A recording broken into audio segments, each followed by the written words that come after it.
Assalomu alaykum barchaga. Nexus 3 mashinamizda zavodskiy sentizamog ishlamay qolgan ekan. Buni to'g'rilashni bitta ko'rsatib o'tamiz.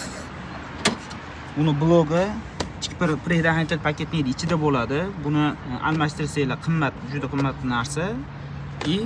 Buni remont qilish ham oson bo'lmaydi. Shuning uchun prostoy blokda bunga moslashda hozir bitta ko'rsatib o'taman. Plus minus ulab olasizlar. Ikkita informatsiya simni shu yerdagi provodadan topib, uzib ulab olasizlar blokda. Jigarang va oq simaga.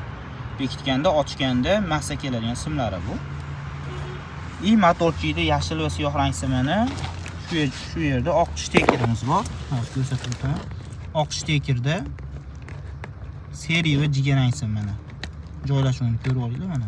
1 2 mana shu ikkalasi motorchilik. Qolgan 3 ta eshik. Ularni ham uzib siyoh rang va yashil simga ulab olsanglar, konkretni ishla oladi.